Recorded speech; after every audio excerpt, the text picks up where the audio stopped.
jàngat bi tey ji la ñu ci ànd ak docteur Momar Camara professeur la agrégé de psychiatrie président commission médicale centre hospitalier national psychiatrique bu Thiaroye ñu ngi lay nuyu di la ziar professeur di la dalal jàmm.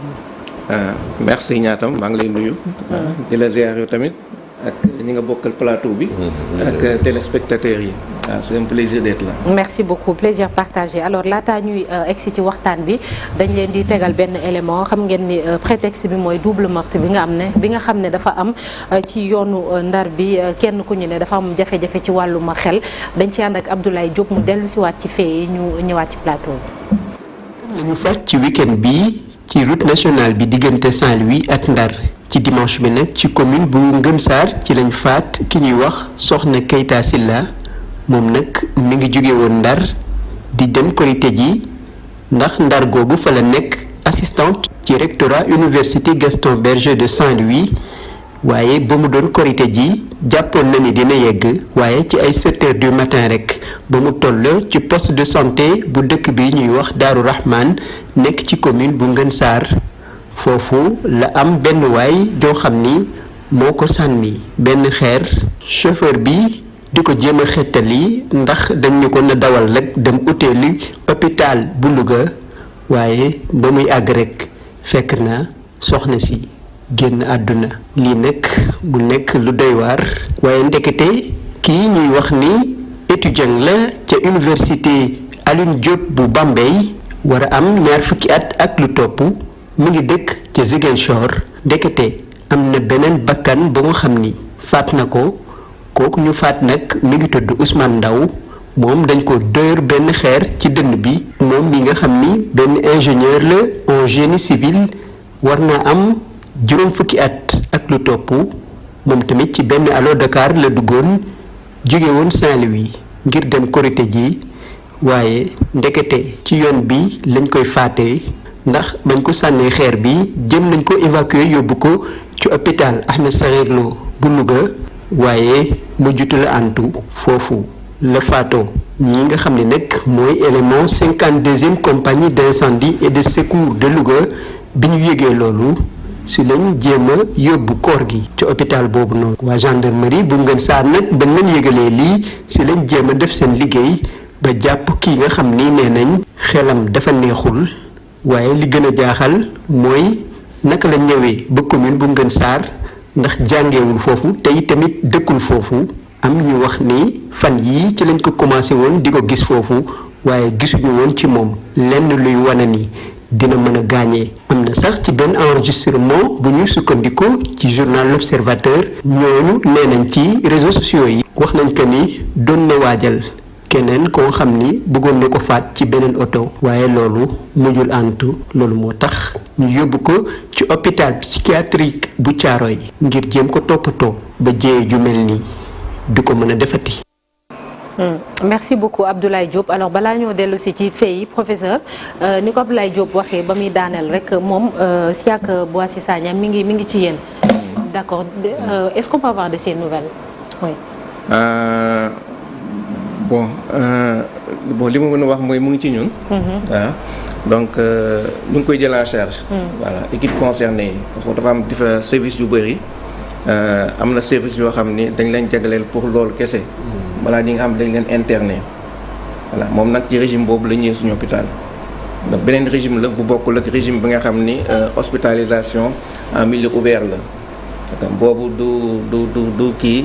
du takk der yi ñoom ñuy ñëw indi malade yi d'accord du préfet moom mooy décider que ni malade day ñëw faju waaw donc bu ñëwee nag dañ leen di voilà placer bon ci bon internement mooy régime boo xam ne régime hospitalisation forcée la donc nit ki du moom mooy décider ou bien famille bi mooy décider yoon mooy décider ni kii dañ koy dénk hôpital bi pour ñu faj ko ok bu ñëwee nag régime fermé lay nekk donc du mel ni ñi nga xam dañuy promener wu génn ci chambre yi doxantu ci cour bi non régime fermé lay nekk moom nag mu ngi ci circuit boobu sans pour autant dugg sax ci dossier médical bi waaw moom ban genre nit la bi ñu leen ko indilee ci yenn anam ngeen ko gisee bon man nekk ma unité boobu géré wu ma service boobu d'accord voilà donc moo tax du ma ci mën a sori trop parce que information yi aw ma information sax ci détails yu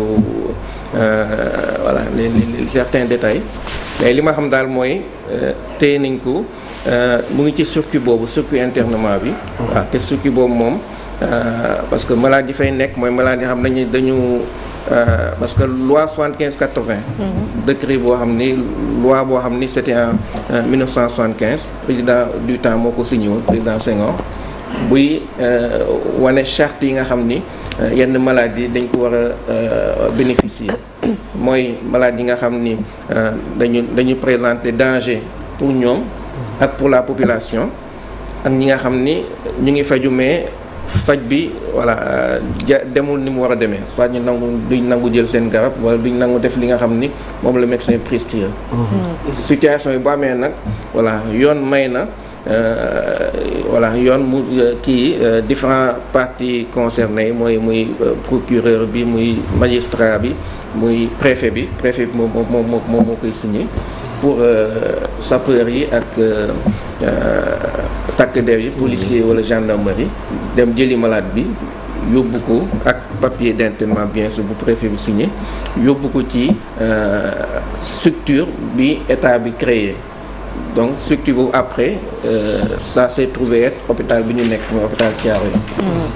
D'accord alors professeur ndax lii dafay wane ni peut-être dañoo am ba tey ay jafe-jafe pour gérer ñi nga xam ne dañoo am feebaru xel que ça soit société bi wala fi nga xamante ni tam foofu leen war a leen war a dalal parce que maa ngi gis ni ci 14 régions Sénégal yi bu fekkee évolué na nga wax ma ñu ne 15 structures spécialisées ñoom ñoo fi am.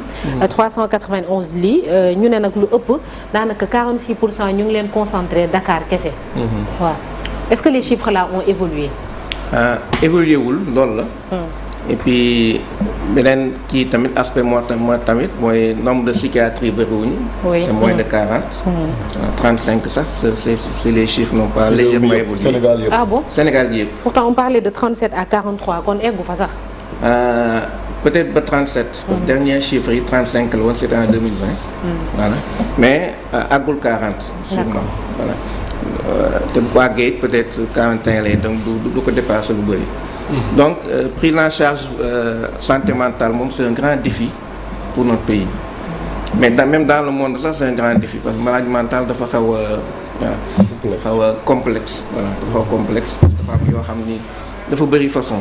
voilà te façon bu nekk ak ni nga koy gérer. voilà du yëpp nga leen gérer la même façon. déjà voici bi ngeen tudd. prise en charge am du bokk ak yeneen prise en charge yeneen malade. dafa am ay spécificités yoo xam ni dañ ko war a jël en compte. ok docteur professeur bu ñu xoolee Boissy ci reportage ñu ngi dégg ne étudiant la woon. loolu lan moo ko amené ak yow mi nga xam ne sa xel dafa màcc ci loolu lan moo mën a yóbbu koo xam ne xelam neexut ba muy dem di faat ay nit noonu qu'est-ce qui se passe ban stade la toll ba mun di yegg fii. d'accord bon tout d'abord di jaale ñi nga xam ni seen femme perte nañ seen proche. voilà yal nañu yàlla yërëm xaaral na àjjana. parce que quoi qu'on dise lu métti la voilà on a ñàkk nañ voilà ay bakkan rot na ci. et c'est toujours dommage voilà bu ñu tolloo foofu. parce que souvent dañ na situation yi ça pouvait être évité. voilà donc moo tax prévention tamit am importance bu bëri ci mbirum feebaru xel. léegi comme ni ma ko waxee maladie mentale dafa complexe dafa bëri façon. donc benn aspect bu dommage tamit ci cas bi mooy voilà xale bi étudiant la. voilà donc étudiant donc c'est dommage aussi que étudiant dem ba désocialisé wu. waaw souvent c'est pas du lu courant ñuy gis situation mel nii parce que étudiant quand même voilà am na entourage am na institution bu koy jël en charge notamment l'université donc xaw ma nag s'il était toujours étudiant wala quitté woon na université bi voilà donc loolu tamit voilà kii élément de reportage yi leeral ko mais c'est toujours dommage et que ça montre aussi que war nañ góorgóorluwaat aussi ci politique de prévention. voilà parce que maladie mentale yomb na faj yombul faj. yomb na faj dans un certain sens où boo ko teelee jël en charge. ok souvent dina voilà du compliqué. voilà. mais professeur est-ce que le fait de les marginaliser moom mën na tax ba ñu dem ci stade boo xam ne dañuy violent ndax xaj na peut-être mën nañu gis koo xam ne mi ngi commencer buñ ko yóbbul ci structure yi mu war a dem wala buñ ko taxawul ndax mën na tax ba ñu dem ba violent wala. xam nga violence. même ku feebarul sax mën na violent. oui. violence souvent complication la souffrance. voilà boo xam nit ki day sës rek réagir fépp donc peut-être problème du question violence bi parce que violence conditions yi parce que moom boo xoolee conditions yi même bu doon malade mental boo xam ne il vit seul parcourir des kilomètres nekk ci mbedd mi voilà boo demee amul lu mu lekk amul lu mu naan après feebar am sûrement ay trouble wala souvent ay hallucination wala nekk ay voix yoo xam day wax ak yow di la digal di la tooñ di la wax lu naqari donc boo nekkee yenn contexte rek violence day yomb en fait day yomb moo tax voilà ma ne problème bi bon peut-être ñëwaat ci question bi nga xam ni lan mooy indi situation yi bon souvent benn maladie souvent moom mooy indi désocialisation yu mel nii mooy errance bi souvent kii la ay schizophrénie souvent moo koy def. ok schizophrénie benn tableau la bon booy xool ñun suñu hôpital bi maladie boobu moom moo ci ëpp. voilà donc schizophrénie c'est une maladie boo xam ni ça touche les adultes jeunes wala les en fin d'adolescence les enfants. donc maladie boo xam ni la day tax nit ki day voilà ni muy xalaatee ak ni muy comporté woo ak ni muy waxee voilà ak ni muy yëg ci émotion yi day voilà day jaxasoo du doon benn waaw du doon benn donc nit ki mën na kontaan voilà di jooy par exemple wala mu bëgg dara violent parce que dafa bëgg dara voilà donc day mel ni li koy intégré ci biir xelam bi dafay tas. ok donc du coup situation yi souvent ñooy tax nit ki voilà du neex a comprendre voilà day bizarre day am comportement yi bizarre voilà mën nay waxtu di reetaan moom kese waaye donc souvent maladie yooyu nag souvent adulte jeune lay commencer. donc moom aussi même chose pronostic bi mooy bu jënteel feebar bi ça dépend beaucoup ci nga teel ko détecter ak teel ko faj boo ko teelee détecter teel ko faj souvent voilà évolution bi quand même du grave noonu et du évoluer vers désocialisation. jëfandikoo ay sinébar mën na joxe schizophrénie. voilà dans certains cas voilà. waaw xam nga maladie mentale lu ci bëri. donc fii dans notre contexte ak ailleurs même 50% maladie mentale yi dañu ànd. donc loolu la ñuy wax comorbidité mooy ñaari feebar yu ànd. voilà donc comorbidité yi effectivement sinébar bi bëri na ci. waaw mais quand nga ne sinébar bee ko indi wala dafa feebar doog a jëfandikoo sinébar loolu c'est très difficile de répondre à cette question. léegi bu ñu dellu si waatee ci prise en charge bi nga baal ma àllaaji parce que yenn saay société bi xañ na dañuy am peut-être kersa wala tabu laa ko mën a tuddee sax. nit ki bu commencé wane yenn signes yi du ñu nangu ni kii maanaam dafa am problème mu xel ba ñu dem ci structure yi yóbbu ko dem ci psychiatre yóbbu ko. dañuy préférer bàyyi ko ci kër gi parce que dañuy xool regardu société bi wala regardu famille bi. et tout ça ndax waa mooy li nga doon wax sànq bu ñu ko teelee détecté xañ na dinañ mën a teel a dimbali maintenant comment amener quand même la société voilà bu teelee ñu teel koo détecté teel a xam ni kii dafa am problème mu xel bañ koo assimiler ak ay rab wala naan dafay reewantoog wala yu mel noonu. waaw loolu nag mooy suñu principal challenge. dans le monde sax du fi kese mooy même dans le monde OMS dana 15% des personnes qui ont une maladie mentale. donc 15% fukk ak juróom ñi am feebaru xel ñi am feebaru xel fukk ak juróom yi ñoom ñoo ci am ñoo ci faju donc pour dire que ñi ci faju lu néew la ñun suñu contexte étude bi ñu mujjee def wane na 20% yoo xam ne 30% du moins ñoo ñooy am accès au service de soins donc ça dit que ñu ci bëri pour la plupart duñu faju hôpital waaw loolu nag c'est un grand problème. te loolu tamit muy indi yenn désocialisation yi parce que voilà amuñu fu ñuy fajoo. mais vous parlez d'hôpital dogguma la mais comme gis nga kii Louga la xewee ñu indi ko Dakar est-ce que région yi au-delà de Dakar am na ay centres spécialisés. waaw pour la prise en charge de ces cas. waaw dama juum ma ne hôpital mais ñoom ñooy recevoir structure ñoom la ñuy faj du moins doon hôpital wala benn structure. mais est-ce que am na dans les régions au-delà de Dakar maanaam des centres spécialisés comme ni mu amee Thiaroye ak Fann. am na mais bëriwul. xam mais néew na parce que ñaata mu ngi koy wax 46% ñoo nekk Dakar. Dakar c'est ça. waaw léegi am y en na a 15 au total. waaw dans 7 autres régions 7 ou 8 yoo xam ni am na structure yu mel noonu. mais aussi même boo amee tamit voilà amuñu doole. capacité d'accueil bi. duñ dépassé benn psychiatre. donc du coup charge de travail foofu dafay métti. ok waaw te capacité bi ñu mën a am pour fonctionner duñ ko am. waaw parce que personnel bi dafa néew. yan trouble ngeen di gën di jànkonteel ak prise en charge bi aussi naka lay demee parce que olof dañuy faral di wax ne dof du wér day tane. ndax loolu wér na. waaw moo tax ma ne feebarul xel dafa bëri façon. bien sûr am yoo xam day wér comme yeneen spécialité rek. am na feebar yoo xam dañuy wér am yoo feebar yoo xam day chronique maladie chronique nag ci médecine mooy maladie boo xam ne du wér waaw day tane mais du wér donc bu dee feebarul xel bu dee maladie chronique la effectivement voilà du wér mais bu fekkee maladie aiguë la day wér waaw donc loolu aussi baax nañu leeral ko mën nga am feebarul xel après nga wér. yan traitement ngeen leen di defal selon les cas. selon les cas traitement yi bon. ñun par exemple dans notre structure hospitalière mooy étude hospitalière yi ñu am souvent schizophrénie comme ni ma wax léegi moom moo ci ëpp.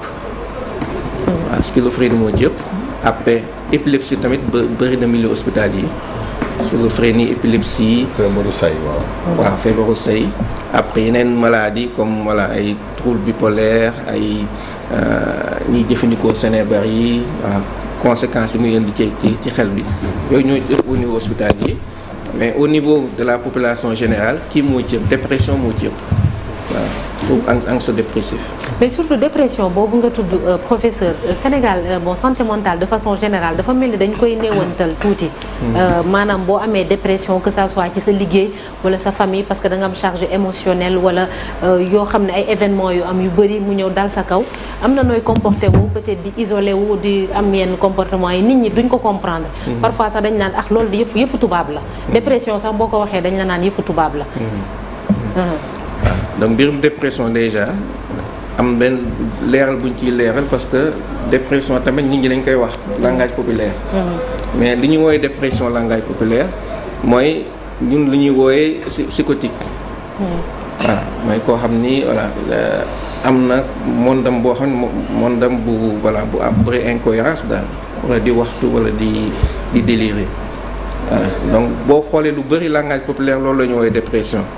moo tax du coup nit ñi dañuy ragal terme boobu dañuy ragal dépression mais ñun li ñu woowee dépression mooy li nga wax rek mooy voilà benn état de souffrance mën na légère mën na élevé mais mën du tee mën nga continuer ses activités mais n'empêche voilà yaa ngi voilà ëmb loo xam ni métti na diis na ci yow voilà mën nga dem di dem nii ak moom dem moom pendant longtemps bu doon chronique voilà nit ñi mën nañ ko bañ a xam ci yow sax mais yow di nga yëg ni lii mu ngi lay wàññi.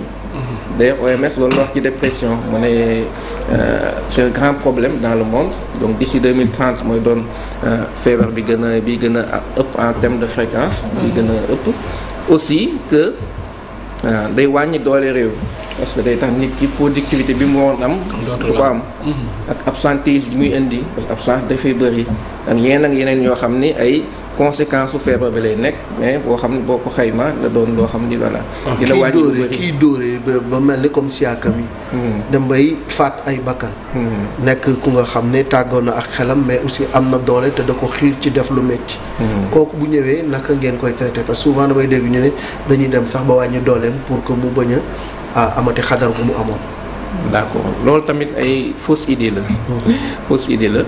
et puis traitement bi aussi c'est pas lié pronostic bi c'est pas lié aussi à la dangerosité nit ki mën na dangereux mais traitement bi ñëw traitement bi gaaw donc c'est pas lié voilà donc c'est deux choses différentes pour dire même souvent sax ñun dañ naan peut-être bon am na yenn cas yoo xam ne comme feebar da ngay faj mais du mu jël temps pour tane mais souvent hospitalisation bi du voilà souvent du doon problème bi parce que normalement boo gisee suñu statistiques yi voilà ay entre 20 peut-être moins entre 20 et 20 jours 1 mois souvent malade bi day stable la plupart du temps donc challenge bi du doon nit ki ñëw na di faju mais challenge bi mooy en dehors de l'hôpital ci biti hôpital bi wala structure bi faj parce que santé mentale faj bi du hôpital kese donc boo jëlee yëpp bàyyee ko hôpital faj bi day métti parce que déjà problème bi koy indi sax problème mu social daf ci bëri doole. mooy li Malick doon laaj sànq naan ndax lu wér dafay tane waaw je pense mooy li Malick doon laaj sànq. te yéen am nañ ci ñu nga xam ne bu ñu ñëwee yéen seen bopp vous êtes en danger parce que dañuy am doole dañuy agressif et tout. Oui. Comment faire pour les calmer. Oui waaw effectivement bon c'est un métier aussi à risque parce que comme ni nga waxee nii la nit ki fekkee communication bi c'est difficile à établir donc réeru dafay yomb donc voilà mën na doon. fajkat bi mën na nekk voilà. ennemi sax lay doon cible am lay doon. des fois ci ñenn ñi. waaw mais comme j'ai dit les traitements quand même sont voilà la plupart du temps traitement bi dina day agir vite. voilà donc peut-être moment de dangerosité c'est des courts moments. voilà mais boo demee ba établir ce traitement souvent ça se passe bien. ok professeur dama bëggoon ñëw ci cas bi ñu dellu. gis nañ ñu bëree seen xel neexul ñu ngi dox ci mbedd bi. kon bii nii responsabilité fan la ñuy bàyyi ñi nga xam ne seen xel neexul ñuy taxawal ci mbedd yi te am na ay centres yu appropriés ndax dafa am loo xam ne il faut que mu am ñu mun leen indi ci seen centre yi wala déet wala waruñu leen mun a fekk ci mbedd yi récupérer leen pour faj leen pour toppatoo leen état la yéen la wala famille la. waaw loolu tamit c'est une question pertinente. léegi en fait le problème est là il reste entier waaw problème il reste entier parce que c'est pas pour rien ma commencé kii bi loi 75/80 bi donc ni loi 75/80 bi tëddee malade dangereux yi ñuy interné Caaroy lañ leen di yóbbu mais loi bi ça date de longtemps entre-temps hôpital bi en 2000 nekk na hôpital de niveau 3 c'est-à-dire que comme hôpital Fann loolu hôpital Pikine wala hôpital dalal jàmm donc ak réforme bi hôpital bi dafa dugg benn statut donc du coup le fait que ci loi bi tous les malades du pays de région yëpp dañoo war a ñëw faju ci hôpital Thiaroye te régime boobu c'est un régime bi nga xam ni hôpital bi jël yëpp en charge donc loolu dafa doon fonctionnement boo xam ni dafa difficile pour suñu hôpital bi parce que après day indi déséquilibre boo xam ni au niveau budgétaire parce que hôpital moom moo war a produire loo xam lu muy fonctionner voilà mis à part subvention de l'État donc du coup il y a pas de structure fi mu ne nii dédiée qui peut répondre à la prise en charge de ces malades mentaux errants donc malade mental errant prise en charge bi c'est un défi pour le pays donc du coup l'État fait beaucoup d'efforts voilà dans le sens où le ministère de la Santé va nous accompagner pour créer d'autres structures voilà pour améliorer la capacité d'accueil ok parce que la capacité d'accueil tamit elle est quand même faible donc même internement bi comme j'ai dit une partie de notre fonctionnement là donc la capacité est faible donc on a peu de lits pour accueillir toute la demande qui provient de tous les pays donc moo tax voilà on fait un plaidoyer pour que cette loi-là change et que d'autres structures aussi puissent accueillir des patients qu'on doit interner. Est-ce parce que le fait de jël yëpp malade yëpp bëgg leen indi Thiaroye ça devient compliqué. ci centre bi nekk foofu Thiaroye soo fay indi sa ko wérul dangay fay. waaw parce que comme je dis depuis la réforme hôpitaux yi dañu war a produire lu ñu fonctionner voilà donc malade dañuy fay. waaw seen consultation ak seen hospitalisation. Est-ce que le fait parfois am yenn jafe-jafe yi ci àdduna le fait d'aller voir un psychologue pour commencer est-ce que mën na atténuer peut-être nga xam ne du ñu ñëw ba egsi di xool psychiatre wala. forcément parce que maladie mentale c'est plurifactoriel facteurs yu bëri la waaw donc agir sur des facteurs mën na effectivement répercuter wu ci niveau de maladie bi donc loolu nag je vous rejoins c'est un grand problème parce que stigmatisation bi nga tuddoon sànq c'est un grand problème ici nit ñi dañuy am kersa wax ni sax dañu am problème santé mentale famille aussi dañu am kersa bu seen un des éléments amee maladie mentale donc association aussi ku mel ni Ansoumana Dione moo ci def liggéey bu am solo mais bëriwut ay association yoo xamante ni quand même borom xel yi waaw loolu tamit c'est un des problèmes fii parce que comme j'ai dit fii niveau bi mu toll état des lieux bi dañu bàyyee yëpp structure de soins yi mais faj maladie mentale dafa war a impliquer acteurs yu bëri. Merci beaucoup merci professeur Momar Camara nekk professeur agrégé psychiatrie président commission médicale centre hospitalier national psychiatrique bu Thiaroye ñu ngi lay sant di la gërëm bu baax professeur. merci beaucoup jërëjëf une bonne journée à vous merci ñu dalal suñu gan egsi na